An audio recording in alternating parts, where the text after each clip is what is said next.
ओंकारं बिन्दुसंयुक्तं नित्यं ध्यायन्ति योगिनः कामदं मोक्षदं चैव ओंकाराय नमो नमः। नमो प्रज्ञाश्रमणाय नमः श्रीमालयोगिने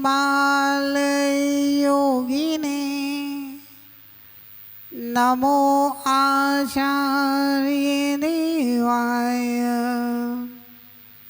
नमः श्रीविरागसिन्धवे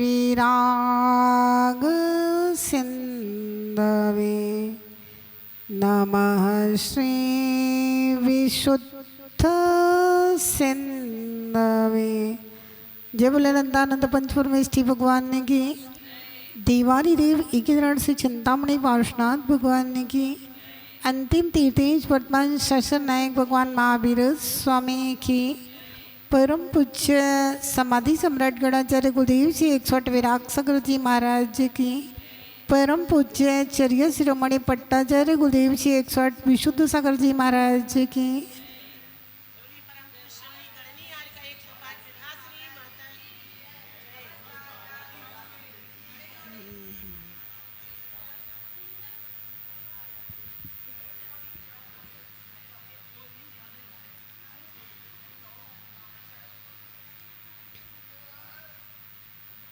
भव्यात्माओं, तत्व के स्वरूप को जान रहे थे। 7 तत्वों का ज्ञान प्राप्त कर रहे थे। इस संसार में 7 तत्व होते हैं: जीव, अजीव, आश्रव, बंध, संबर, निर्जरा और मोक्ष।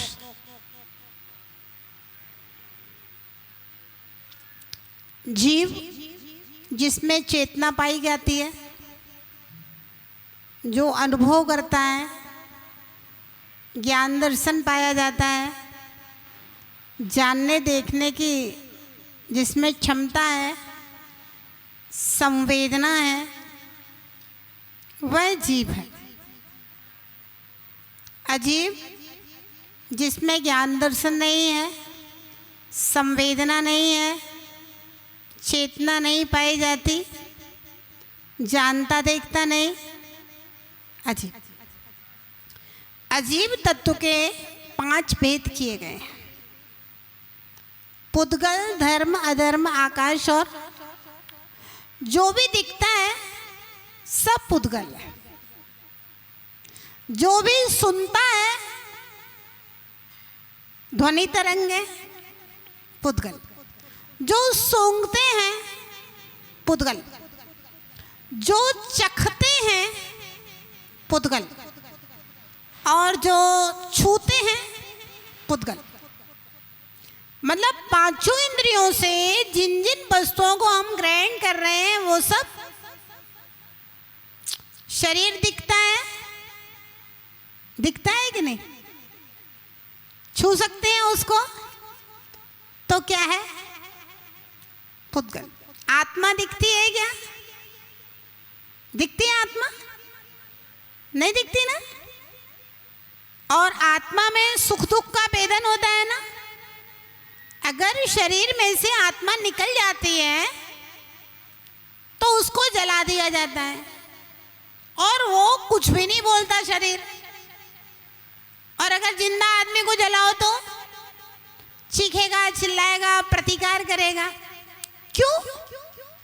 क्योंकि उसमें संवेदना है, इसलिए वो चिल्ला रहा है। शरीर में कोई संवेदना नहीं है तो जला दिया अर्थी के ऊपर रख के, उसको कोई सुख दुख नहीं है। मतलब शरीर के अंदर आत्मा जैसे तार और करंट। तार दिखता है, तांबे का है, पीतल का है, लेकिन लेकिन करंट नहीं दिखता। लेकिन कमाल किसका है, तारों का कि करंट का? ये पंखे चल रहे हैं तार की फिटिंग से कि करंट से? लाइटें जल रही हैं तार से कि करंट से? इतनी बड़ी बड़ी मशीनरियां चलती हैं तार से कि करंट से? लेकिन करंट तो दिखता नहीं। ऐसे आंख देख रही है, कान सुन रहे हैं, नाक सूंघ रही है, ये सब काहे से? आत्मा से। और आत्मा निकल जाए तो, करंट अलग हो जाए तो तार कुछ नहीं करेगा। तो इस शरीर के अंदर जैसे तार के अंदर करंट है, ऐसे ही शरीर के अंदर आत्मा नाम की कोई वस्तु है या नहीं है? आत्मा नाम की कोई वस्तु है जो चेतन है, जीव है। और ये शरीर पुद्गल है। क्या है शरीर? पुद्गल है। नव धर्म अधर्म आकाश काल। नव यानी कि आकाश, खाली स्पेस, बादल नहीं, बादल तो हवाओं का घेरा है। धर्म द्रव्य एक होता है जो तीनों लोक में फैला हुआ है, आरोपी है, हमारे ज्ञान का विषय नहीं है, भगवान के ज्ञान से हम उसको जानते हैं। जिसके कारण से आत्मा और पुद्गल चलते फिरते हैं, हिलते डुलते हैं। और एक अधर्म द्रव्य होता है जिसके कारण से ये मकान ठहराव है, पर्वतों का ठहराव है, हम बैठ पा रहे हैं अधर्म द्रव्य के कारण। अगर अधर्म द्रव्य नहीं होता तो सब कुछ चलता ही रहता, और धर्म द्रव्य नहीं होता तो सब कुछ ठहरा रहता। ये दोनों द्रव्य हमारे ज्ञान का विषय नहीं है, है ना। और एक काल द्रव्य जो तीनों लोक में फैले हुए हैं, कालाणु, जिनके कारण से नई वस्तु पुरानी हो रही है, परिवर्तन हो रहा है।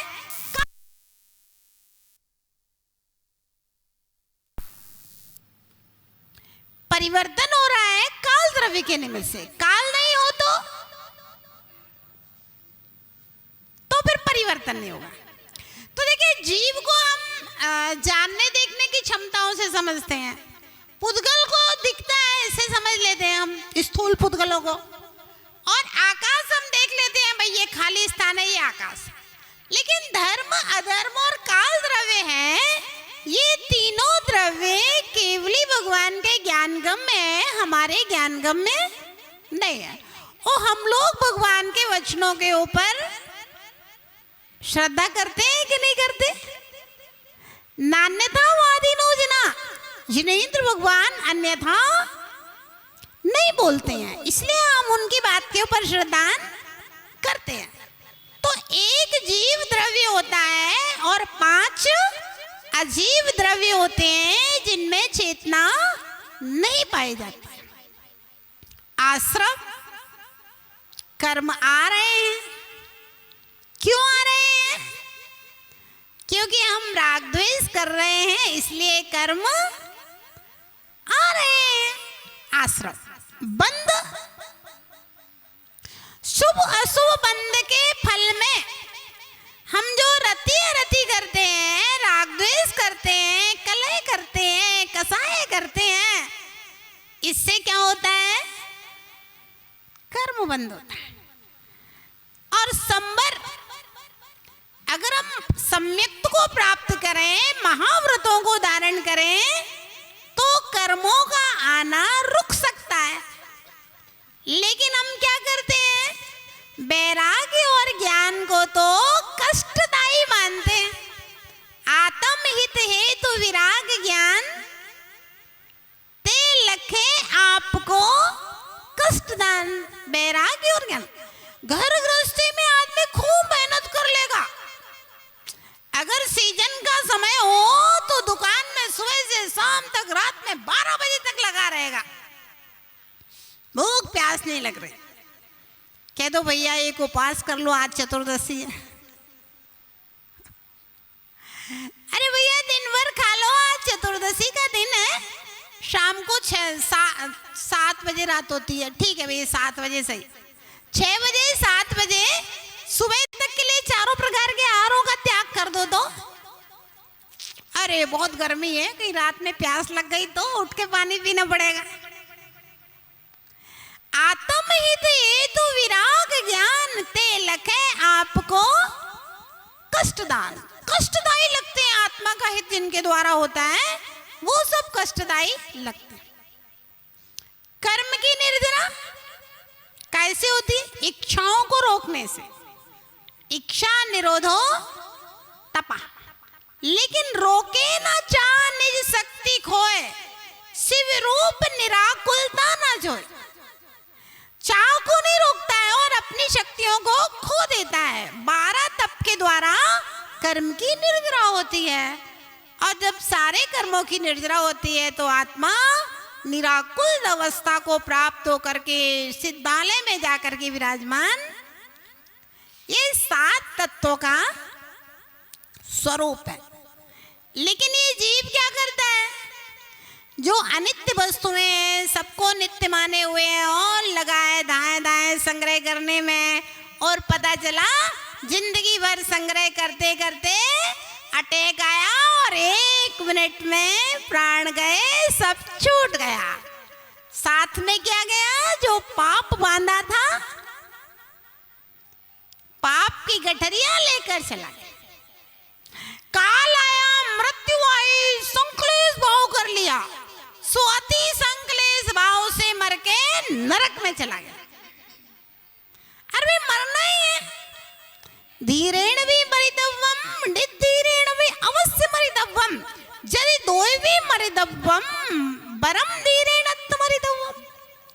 आचार्य महाराज लिखते हैं मूलाचार में कि धैर्यवान भी मरता है और जिसके धैर्य नहीं है, घबराता है, वो भी मरता है। भाई जब दोनों को मरना है, भाई अगर आप मरने से डरो तो आपके यमराज तुम्हारे ऊपर दया कर दे, भैया इसको मत ले जाओ, थोड़ी आयु बढ़ा दे। नहीं, 1 सेकंड की भी आयु बढ़ने वाली नहीं है।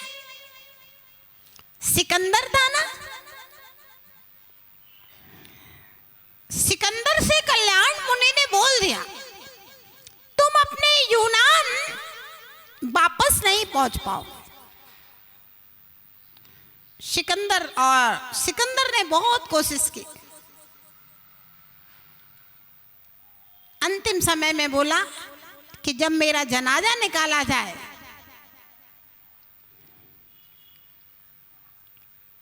तो मेरे दोनों खाली हाथों को बाहर निकाल दिया जाए और मेरी सारी दौलत उसके पीछे पीछे चलना चाहिए, आगे आगे चलना चाहिए। कहा जाता है सिकंदर शहंशाह जाता, सभी हाली बेहाली हैं, सभी दौलत साथ में थी मगर 2 हाथ। सिकंदर का जब जनाजा निकाला गया, दोनों हाथ बाहर खाली चल रहे हैं और पूरी दौलत उसके आगे आगे साथ में चल रही। ये संकेत थे कि भैया मृत्यु आएगी तो कितना भी बड़ा आदमी हो और कितनी भी शक्तियां आप जोड़ लो, कितनी भी चाहे ताकत लगा लो, लेकिन मौत से बच सकते अशरण भावना, संसार भावना। भाई संसार में कहाँ सुख खोज रहे हो? संसार में तो या संसार विषय सुख होता, तीर्थंकर क्यों त्यागे, काहे को शिव साधन करते, संयम सो अनुरागे।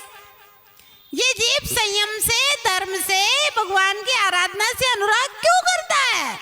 भैया संसार में सुख नहीं है, मोक्ष में सुख है, इसलिए मोक्ष संयम से मिलेगा, इसलिए संयम की आराधना करते हैं। संसार भावना। आगे और तत्व ज्ञान की बात है, तत्व चिंतन की बात है। एकत्व भावना।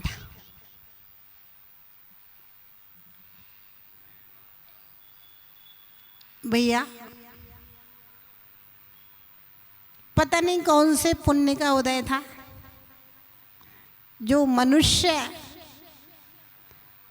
आयु का बंद करके मनुष्य गति में अच्छे जैन कुल में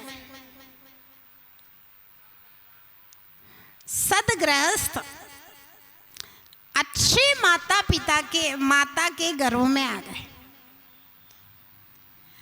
अगर कहीं आजकल जैसी स्त्रियां होती तो भैया अपन गर्भ में आए और गर्भपात ही करा देती, बच्चा चाहिए नहीं है भैया, कौन अपनी सुंदरता खराब करे और कौन झंझट में पड़े, बच्चों को कौन पालन पोषण करे। माता पिता का उपकार तो मानना चाहिए। उन्होंने हमें जन्म दिया और हमें पाल पोषण करके इतना बड़ा किया, उपकार मानना चाहिए।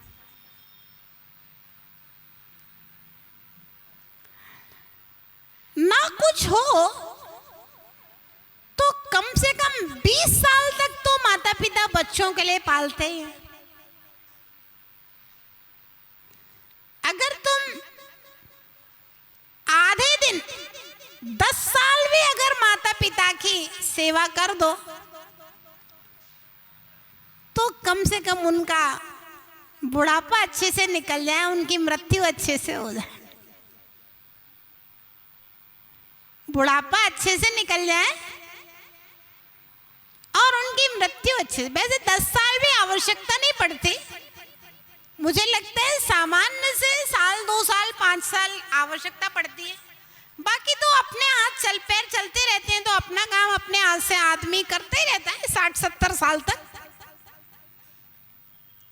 हाँ, जब बिल्कुल ही अशक्य हो जाता है तब आदमी धरती पे खटिया पे पड़ता है, बाकी तो चलता फिरता रहता है। भाई खाना पाना खिलाना है, तो तुम अपने लिए बना रहे हो, उसी में से वो खा लेंगे, कौन उनके लिए अलग से बनना है। लेकिन भैया जो संतान अपने माता पिता का उपकार ना माने, लौकिक दृष्टि से, आध्यात्मिक दृष्टि से नहीं कह रहे, अपने माता पिता का उपकार ना माने और उनकी सेवा ना करे, ऐसे लोगों को मुझे लगता है कि अगला जन्म मनुष्य का नहीं मिलेगा। अगला जन्म वहां मिलेगा जहां माता पिता होंगे ही नहीं।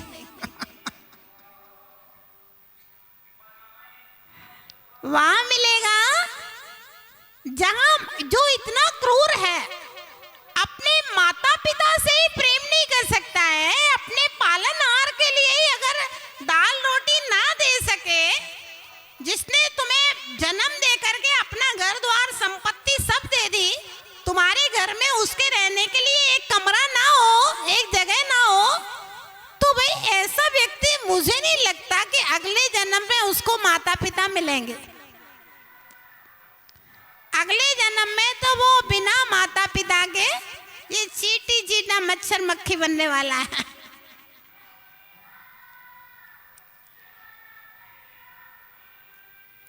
उपकार मानना चाहिए। लौकिक दृष्टि से, लोक व्यवहार की दृष्टि से, सदाचार की दृष्टि से कम से कम सद्भावना तो व्यक्ति के अंदर होना चाहिए।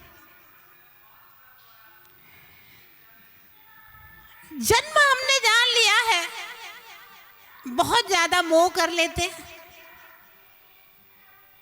जिसको जन्म दिया है उससे बहुत ज्यादा मोह कर लेते हैं, लगता है यही हमारा साथी है, और उससे राग के कारण दुनिया में द्वेष और धर्म से द्वेष कर लेते हैं।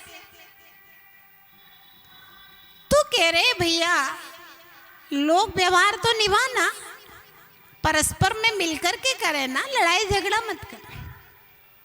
क्योंकि जो लोग घर में लड़ाई झगड़ा करते हैं, जिनके स्वभाव अच्छे नहीं होते हैं, अगर वे साधु भी बन जाए, ऐसे लोग भी होते हैं घर में लड़ाई झगड़ा करके आ गए, भैया बैराग ले लिया, साधु बन गए, तो क्या करेंगे? साधु बन के भी लड़ेंगे और धर्म की अप्रवाहना करेंगे। ऐसे त्यागी होते हैं, ऐसे साधु होते हैं। आपस में बोलेंगे ही चालेंगे नहीं एक दूसरे से, और बोलेंगे तो खाली लड़ाई के अलावा और कुछ नहीं होगा। इससे अच्छा मौन रहे तो ठीक है। अगर बोलने से लड़ाई हुए तो भैया मौन रहो।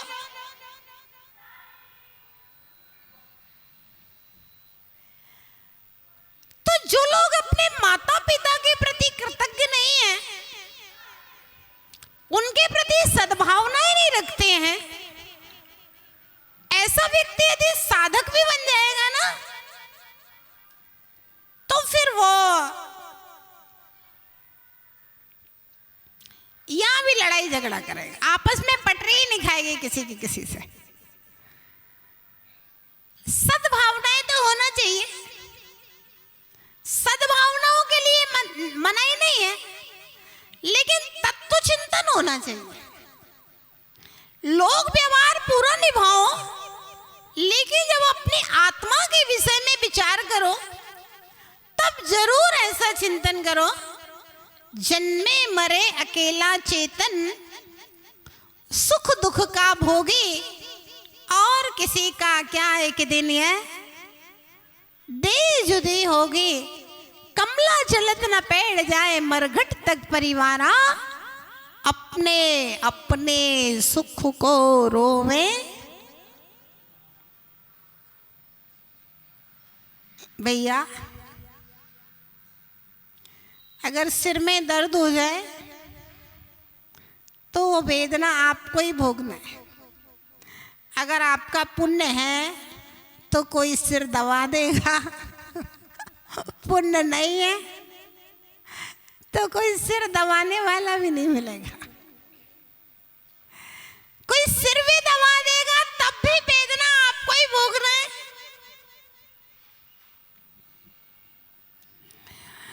सुख होए अगर शरीर में तो सुख भी अपन को ही भोगना है। अब देखिए, चक्रवर्ती है, उसकी पटरानियां हैं और उसकी संतानें हैं, पुत्र हैं, पुत्रवधू हैं, बेटियां हैं, सब है, माता पिता है, सब परिवार के लोग हैं। कहा जाता है भाई चक्रवर्ती का परिवार है, लेकिन चक्रवर्ती के सम्मान का सुख तो चक्रवर्ती को ही मिलता है, उसके माता पिता, बच्चों को, पत्नी को नहीं मिलेगा। हाँ, उसके माता पिता होने का सुख उनके माता पिता को मिलता है, वो चक्रवर्ती को नहीं मिलेगा। चक्रवर्ती की पटरानी होने का सुख पटरानी को मिलेगा, वो भी चक्रवर्ती को जो सम्मान है ना, बेटियों का सम्मान बेटियों को, पुत्रों का सम्मान पुत्रों को। आप कल्पना करें, चक्रवर्ती का सम्मान चक्रवर्ती को। अब ऐसा नहीं कि चक्रवर्ती को भेंट आ रही है तो कोई उनके पिताजी को भेंट चढ़ाएंगे, नहीं, चक्रवर्ती की भेंट चक्रवर्ती को चढ़ाई जाए। तो सुख भी अपना अपना है और दुख भी अपना अपना है। चक्रवर्ती के पिता ने उतना पुण्य किया था कि भैया बेटा चक्रवर्ती हो जाए, खुद चक्रवर्ती होने का पुण्य नहीं किया। तीर्थंकर के माता पिता ने उतना पुण्य किया है कि भाई तीर्थंकर के माता पिता वाला सम्मान उनको मिल रहा है, लेकिन तीर्थंकर होने का सम्मान नहीं मिल रहा तीर्थंकर के पिता को। अपना अपना सुख है, अपना अपना दुख है। कोई किसी के पुण्य के फल को बांटता नहीं है। जन्मे मरे अकेला चेतन, सुख दुख खाओगे। और वह आत्मा जन्म लेता है तो अकेला आता है और मरता है तो कोई साथ जाएगा क्या? सोचो, कोई साथ जाएगा क्या? और किसी का क्या एक दिन ये देह जुदी होगी। अरे ये तो सब वैसे ही जुदे हैं। जब शरीर भी जुदा हो जाएगा, आत्मा निकल जाएगी, तो ये दुनिया के लोग कौन से संगी साथी हैं। कमला चलत न बैठ जाए मरघट तक परिवारा, अपने अपने सुख को रोवे। 7 कदम तक स्त्री जाती है और मरघट तक भाई बंधु जाते हैं। जो मेले में पंथी जन जो में ने फिरे डरते, क्यों तरवर पे रेन बसेरा पंछी आ करते। जिस प्रकार से मेले में मिल जाते हैं, प्रेम से बोल लेते हैं, गार्डन में बैठे एक साथ हंस बोल लिया, फिर अपने अपने घर चले। ट्रेन पे सफर कर रहे हैं, एक दूसरे से बातें करने लगे, एक दूसरे को अपना भोजन वोजन खिला दिया और उसके बाद में एक दूसरे के टेलीफोन नंबर ले लिए। ना कभी उनने फोन लगाया ना हमने लगाया और अपने अपने घर चले गए। क्यों तरु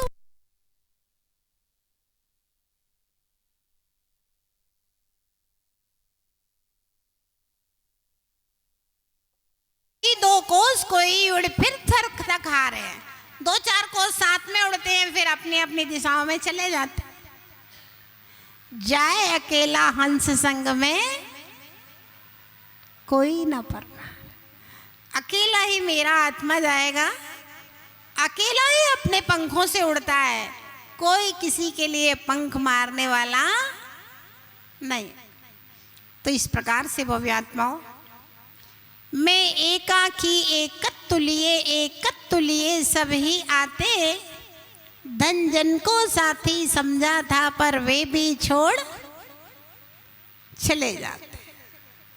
धन और जन को साथी समझ लेते हैं, भैया पैसा साथ देगा, पैसा इकट्ठा कर लो, लोग हमारे साथ जाएंगे, उनको इकट्ठा कर लो। कह रहे हैं जब आत्मा शरीर में से निकलेगी सब छूट जाएंगे और मैं एकाकी आया था और एकाकी जाऊंगा। इसलिए सद्भावनाएं रखो, आपस में सदाचार रखो, लोक व्यवहार सीखना चाहिए। लोकज्ञता सीखने के लिए आचार्य परमेष्ठियों के लिए भी आज्ञा दी गई। आध्यात्मिक है, संग चलाना है तो लोक व्यवहार सीख करके चलो। प्राज्ञा प्राप्त समस्त शास्त्र प्राव्यक्त लोक स्थिति। लोक व्यवहार को जानने वाला होना चाहिए। तो लोक व्यवहार करने के लिए कहीं भी सम्यक दृष्टि को मना नहीं किया गया है कि आप घर में लड़ो झगड़ो, नहीं। प्रेम बना के रखो, संबंध बना के रखो, लेकिन जब सामयिक करने बैठो आत्मा में तो इस बात का ध्यान रखो, मैं एकाकी एकत्तुलिए सभी आते, धन जन को साथी समझाता पर वे भी छोड़। इसलिए भव्य आत्माओं, एक सेठ के संतान नहीं थे, बहुत परेशान था।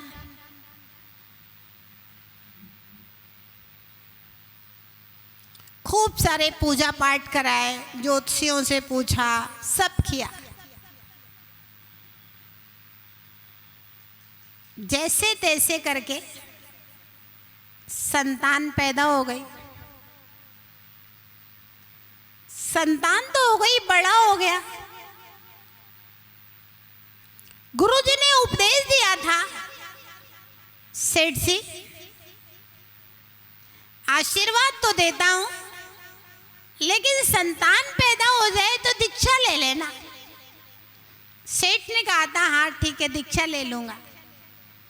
संतान भी पैदा हो गई, फिर भी सेठ ने दीक्षा नहीं ली। संतान तो ठीक है, पुत्र के पुत्र उत्पन्न हो गया, तब भी सेठ ने दीक्षा नहीं ली। और अंत में इतना मोह कि अपने ही खजाने में मर कर के सर्प हुआ और वो इतना मोही था। कुछ लोग बड़े अजीब टाइप के कंजूस होते हैं।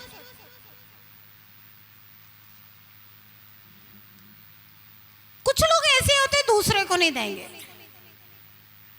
अब मेरा परिवार, कुछ लोग ऐसे होते हैं दूसरे को भी नहीं देंगे, मैं भी नहीं, मेरा परिवार भी नहीं।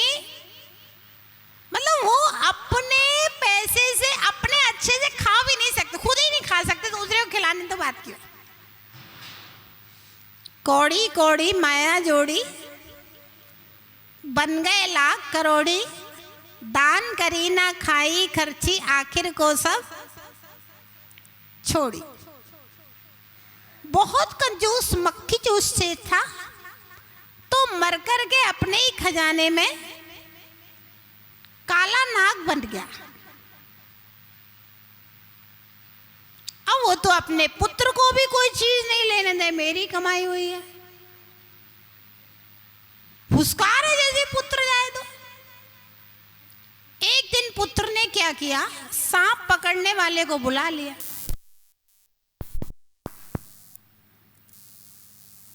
अब उससे बीन बजवाई। जब उसने देखा ये तो पकड़ने वाला है, तो वो सांप अपने बिल में घुस गया खजाने के अंदर। अब पुत्र के लिए बड़ा मुश्किल, अब क्या करें, खजाना घुस गया बिल में, अब वो निकल ही नहीं रहा है। उसने खूब बीन बजवाई, तो भी नहीं निकला। पुत्र ने क्या किया, अब पुत्र को क्या पता कि पिताजी हैं। पुत्र ने उस बिल में मिट्टी का तेल डलवा के आग लगवा दी, और वो सांप उसी बिल में जल गया। भैया, जिस संतान की प्राप्ति के लिए तुमने 17 मड़ियां पूजी थी, कितने पूजा पाठ किए थे, उसी संतान ने मिट्टी का तेल डाल के आग लगवा दी। ध्यान रखना, अपना सत्कर्म ही मेरा साथी है। धन संपदा शरीर संबंध इस दुनिया में कोई किसी के स्थायी नहीं है। आत्म गुणों का विकास करना, बस आत्म गुणों के विकास में सबसे पहला गुण सम्यक दर्शन को विकसित करना। अगर आपका सम्यक दर्शन रूपी संपदा आपके पास आ गई, बहुत बड़ी निधि आपके मुक्ति पथ का पाथेय बन जाएगी। इसलिए भव्यात्माओं, एकत्व भावना कहती है इस संसार में कोई किसी का नहीं है। आप अपनी आत्मा के सम्यक गुण का विकास कीजिए, ज्ञान और चारित्र गुण का विकास कीजिए, वही रत्नत्रय तुम्हारा सच्चा साथी होगा। जय बोले महावीर भगवान की।